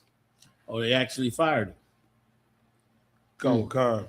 He beat on that sister something ridiculous. You know what I mean? What else you holding? Come, sir. Osaka and Townsend's dinner for black players at French opener causes controversy. Naomi Osaka and Taylor Townsend are piling up wins on the court at the French opener. Their success comes after drawing attention off the court for organizing a dinner for black players before the tournament started. What are we talking about here? Come. You want to do it? Yeah, go please. If I may, sir. So before the French opener, you know what I mean? It's a big, big French tournament. Open, right? All of the black prominent tennis players organized by Taylor Townsend and Naomi Osaka got together with the other sisters and had a brunch before the tournament, and Esau lost their mind. Like you niggas. You got together and you ate together. And let me tell you something. Boy, oh boy. When you come into their world, they want you to just be the mascot. Yep. Don't be trying to, bring no blackness to the game. Yep. Give us some more. I'll let somebody jump in. I'm not familiar with the story. Well, sir, I will say this. I always liked the way that sister Osaka moved up. Yeah. She always moved in a positive. She didn't go out like Serena Williams. That's right. She always moved in a positive pro-black way. You know what I mean? And it was always beautiful to see. And I see she's still holding it down. Uh-huh. Go ahead. And is that her with the uniform on? That is her right there. I see. Y'all see. y'all better start the black tennis court or whatever. Because you ain't gonna be coming up in there flaring all up there like that, having the white boys go crazy. Like once again, they took off that bullshit white the Medomites was wearing and took the game to another level, like we always do, which is always an offense to them. Like that's a beautiful outfit. It looks a little revealing. I can't see the lower half, but it looks revealing like she shouldn't, looks unlawful, but it has more flavor than any of them little white uniforms they used to have. That little sterileness. Go ahead. You there? Were you gonna say something? Hola, sir. That was pretty much it on the story, sir. Like Esau got real upset because all of the sisters got together and had that dinner, and her response was heavy. Her and Taylor Townsend said that, you know what I mean, when y'all got together and have your dinners and us on the outskirts, nobody was upset. Now that it's enough of us and we dominating, you got a problem with it. Heavy ass point. And if I could, sir, a story like this, these stories come up damn near every week because it's like, okay, white people are angry that black people, meaning in essence, it's like reverse racism. Like you can't have an all black dinner because of course white people are not allowed to have an all white dinner. It's how they got rid of DEI. So anything like a Drewski wearing white face, right? Like Drewski was wrong to wear white face because you'd be angry if a white man wore black face. And that's all over the internet because white people, for some reason, they want to protest and be the oppressor. Yes. Like somehow they're angry at us for having an all black dinner. Like, well, you'd be mad if we had it all. Yeah, we'd be mad if you had an all white dinner because you're the oppressor. Right. In essence, okay, they want to protest and be the owner. Like, you know how people that picket and protest, right? Yeah. The boss doesn't protest. Right. The owner doesn't protest. Because he's the one oppressing everybody. Sir. It's like somehow white people are like, why you get to protest? Yeah. Because you own the company. Yes. Like you can't protest and own the company. Yeah. So we can wear whiteface because we're the oppressed. We can have an all black dinner because we were barred from the white dinners for 400 goddamn years. Yeah. And somehow white people are like, why can't we wear blackface? Because you own the company. Yes. So we're the ones that get to march. You don't get to march. Right. How the fuck you get to march and own and run the whole Donald Trump is president and gets to have January 6th. Yeah. Like you get to be angry, and you know who was president on January 6th? You guess who was president? Donald Trump. Oh, Donald Trump was on January 6th. You mean to tell me that Donald Trump organized the protest while he was president? He said Nancy Pelosi was wrong for not sending the cops. On January 6th, all you got to do is look it up. Anyone can. He was president. He was president because Biden hadn't taken over yet. Right. Biden didn't take over until November. Right. So on January 6th, he was worried about it being ratified. He was worried about being ratified. So he was president. So he became victim now. He was a victim. He was protesting. He the president. And they still broke in the damn place and ripped the place to fucking shreds. And he's the president. And that's why we can't. If you're going to wear white face, we should be able to wear black face. If you're going to tell a white joke, then we should be able to tell a black joke. That Kevin Hart bullshit. Kevin Hart. Like they want to share our protest to racism without suffering from racism. Right. Like they want to somehow still have a piece of it. What we should do, sir, is oppress them. Like if we could oppress them. We could. Thank you. It's technically, and listen, no, please, it's technically legal. Please. I'm waiting for the first person to open a restaurant and call it the nigger restaurant and put a sign up that says no whites allowed. Like it's going to be, I'm going to eat there every day. Because if they had no jobs, yes. If they were poor and they're in bread lines because damn black people won't hire us, man. Yeah. All these black neighborhoods, they won't give us a place to stay. Yes. These black landlords, they won't give us an apartment.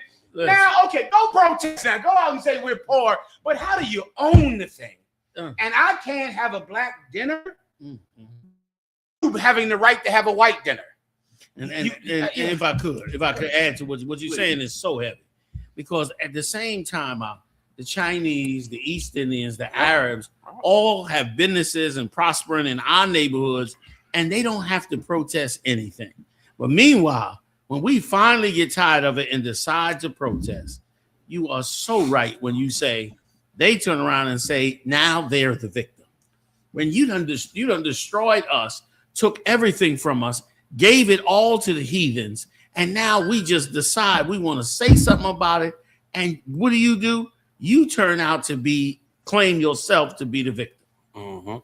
Like, damn. Salakia. General, it's a documentary called The Bloods of Nam. And what you said right now, what you and Hyman brought out, is what they were saying back then during that time. I mean, damn near word for word when you watch the documentary called The Bloods of Nam. And it's crazy because during my short time in the precious military, same thing. We would have like lunch, right? Come after lunch, we all go to a particular room. The brother room. So all the brothers in the room. It got out that we was all the black brothers in one room. They call it the bro room. And they split up the whole goddamn company because of that. We couldn't have a room where we go in there and go chill. While the white boys can go in there and sit down whoever the hell they want to sit down with. But we could sit amongst each other. You know what I mean? Like, oh no, they become a radical. So they just broke up, they split up everything in the whole goddamn platoon. Right? Not the company, but the platoon. It was crazy. It is just what you're saying. Like, we can't have something for ourselves. Like, we got commonality amongst each other. So we gonna be around each other. Talk amongst each other. You know what I mean? Same backgrounds where we come from. And we just sit there chilling. Won't nobody trying to be plot against nobody. We in a room chilling, talking trash. Well, they did not like that there, General. Oh, woo! They changed the whole platoon around. Quick. I'm talking about within a week over that. Same thing, General. Same thing. It's everything we do in this land. Sir. It's going to be on the internet every day. Like some white man saying, well, would that be right if white people had an all-white dinner? Would that be right if a white person wore a black face? It'll be on the internet. It'll be doing a story next week. If I could, I don't know all the details, but one of the sisters sent me this just now. It says South Carolina jury finds store owner not guilty for murder in killing of black teen. Once again, and here's what they said in the story itself. It's a Carolina jury on Monday found a store owner not guilty of murder in the 2023 shooting of a black 14-year-old. The jury returned a verdict for whatever this Edomite, this Oriental's name is, who was Asian, shot Cyrus Comac Belton in the back after chasing him from his convenience store in Columbia. He maintained he acted to defend his son. The killing sent waves of anguish and grief through the African-American community in Richland County, where nearly half the population is black. Like, that's what I'm talking about. Half the population is black, but we got to go still to give them our money and be murdered by them, you understand, in the interim. Them people come over here from the other side of the world and set up among us. That's what black politicians and preachers do.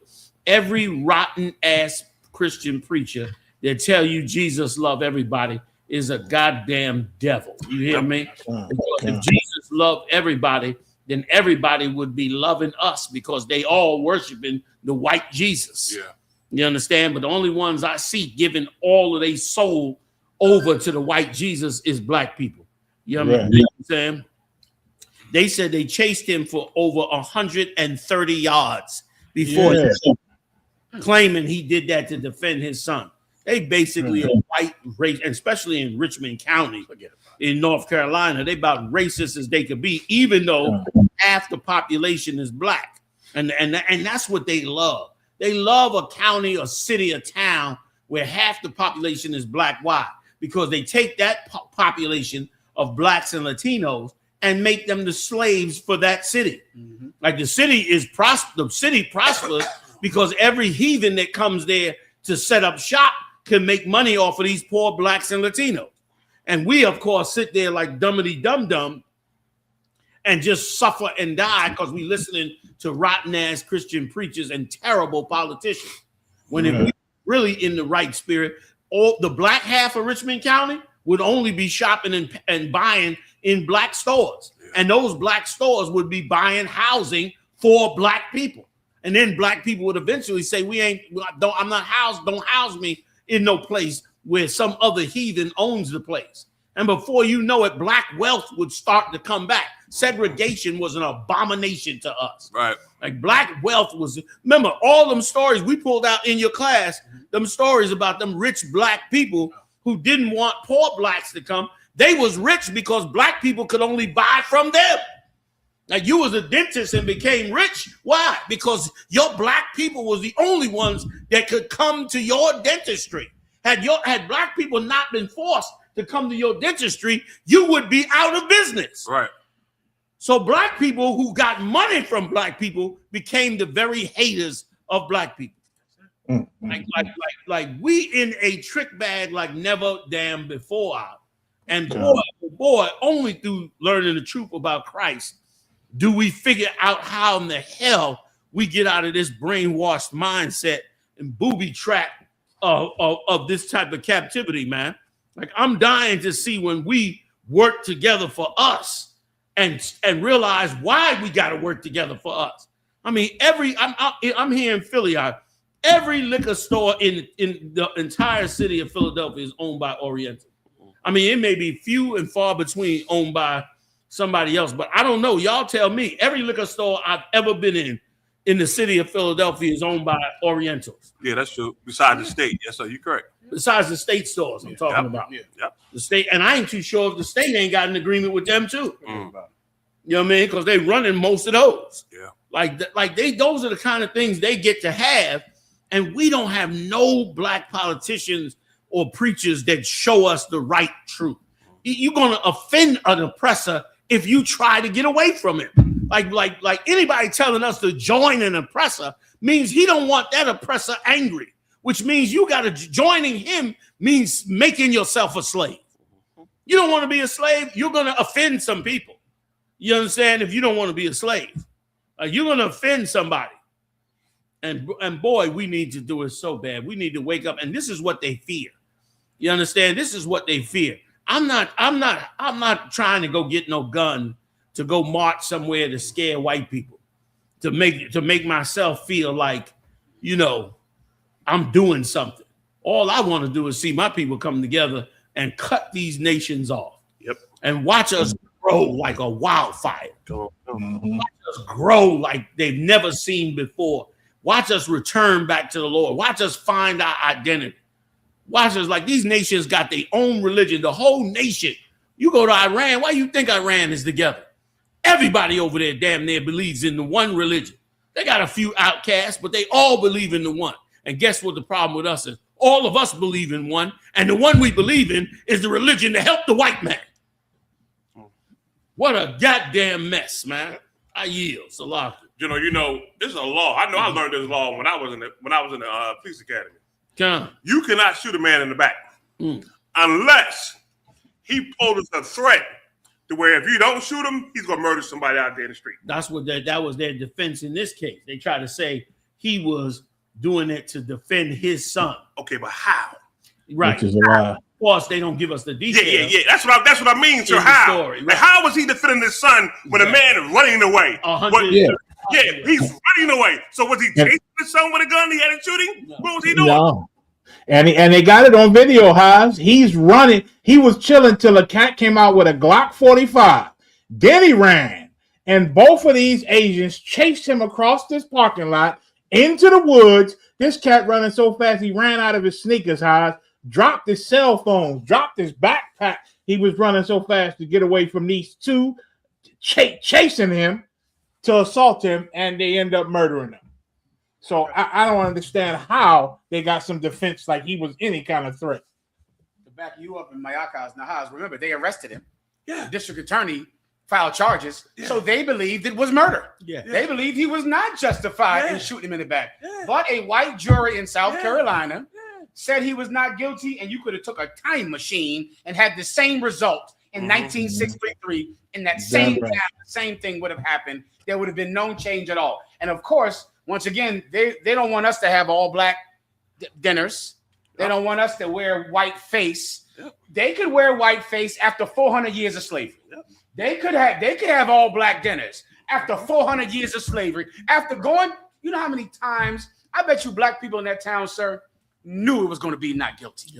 I bet you as soon as the trial came, they said, Of course, of course, not guilty again. Yeah. Those black people in South Carolina, I can guarantee expected that he was going to get away with that crime because they've been going, their great grandparents went through the same thing. Yep.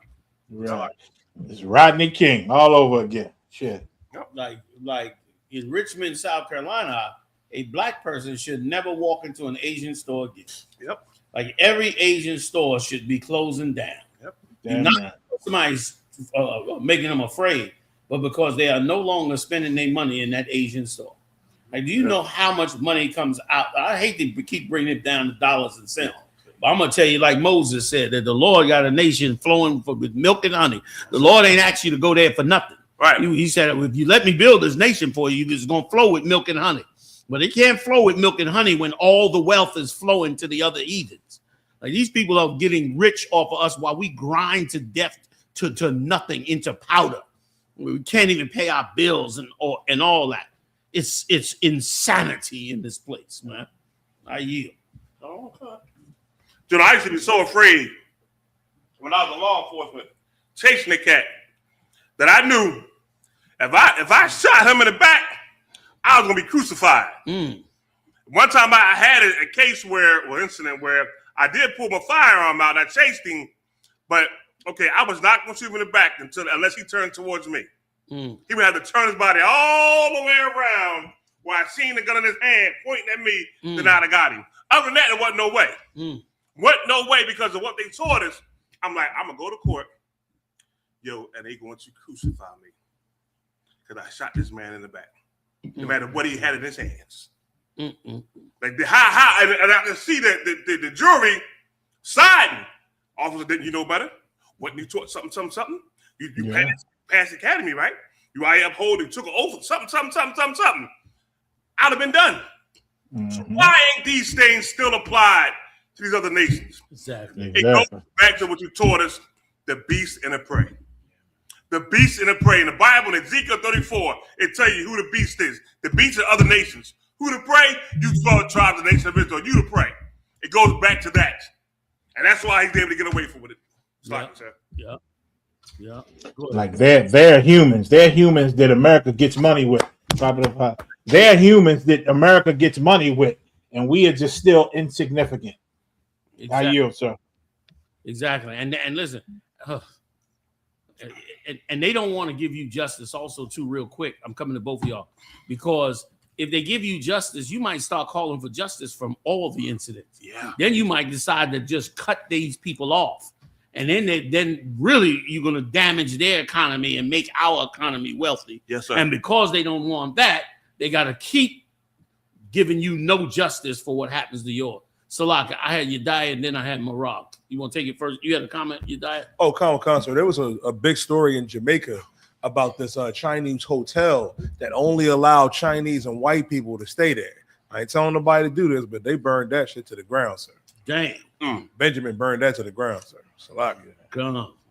Well, man, that's something. Go ahead. So we got the footage of it. Of the shooting? God, look. So I don't know if they suspected him of stealing something, but he came out. They thought he stole a bottle of water, so, sir. But he said he didn't. A bottle of water. They murdered him.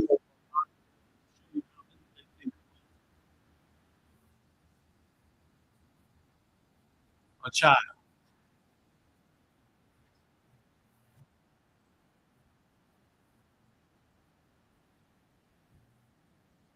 Carmack Belton's hands stay in his hoodie pockets as the Chows watch. Earlier, the state called several witnesses to the ensuing foot chase, including Devontae Bryant, who testified he didn't see anything in Carmack Belton's hands at the time of the shooting. Then he gets up, and as he's, like I say, he's getting up, but he's moving so fast, he's stumbling. Okay. So after the last stumble, it's like he's trying to get completely stand upright. So he maybe took a step or two after that, then that's when the shot went off. A key element of Chow's defense is that Carmack Belton pointed a gun at Andy Chow. On cross-examination of Bryant, Chow's lawyer is trying to poke holes in his testimony, honing in on inconsistent statements to law enforcement. Today, you're saying that's different, correct? Yeah. You have met with law enforcement, solicitors, everybody in between those two times, yes? Yeah. And we realize the first thing that you said about shot on the ground is not possible. No. Prosecutors asking one of the RCSD investigators on the case, Tyma Jordan, whether all of this could have been avoided had the Chows simply called law enforcement when they suspected shoplifting. What if a suspect, you had multiple camera angles of their face, high definition video? That's not calling law enforcement. He's supposed to get manslaughter. Even if you think he was justified in shooting him, he was not justified in shooting him completely if he didn't call law enforcement. And one princess made a good point. Remember back in the day when the young sister drunk a soda before she left the Asian store and the Asian woman shot her in the head and they let the Asians off. They don't want them Asians feeling like they can't open up no businesses and can't shoot no niggas when they think it's necessary. Same with the hair store. Same with that garbage. Like, we got to come out of her, like the Lord said. We got to escape these people, man. Like they getting rich off of us. The slave master still gets his money because now the Asians pay taxes in your neighborhood for all the businesses they extort from you, which is a damn shame. You telling me our sisters can't do nails? Our sisters can't import wigs and sell wigs? Our brothers can't make Chinese food? We the kings of fried chicken and fried rice. Right. That come from us.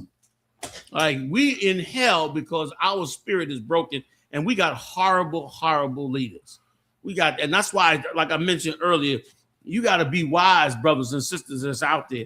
Stop joining little fake Israelite groups. A lot of these are run by all kinds of people and you don't know it. I'm not saying those brothers were or were not, but they do fit the description of how the FBI operates when they're trying to destroy a movement. They have to create other little side movements to try and break up the flow of people coming into the main movement and then doing something. And when Black people and Latino people, Native people come together, we're going to change this world. You know what I'm saying? Hey, man, join us next week and every week, every Monday night. We do it up right here on ISUPK.com. That's the website. You know all the rest. Man, I ain't saying it tonight. We exhausted. I'll see y'all next time live on the UPK. Shalom. Hey, Shalom, Israel. It's Nashville, Tennessee. We hosting the Blackout Cookout under Commander General YAHANNA, man. The I.S.U.P.K is inviting Blacks, Hispanics, and Native Indians.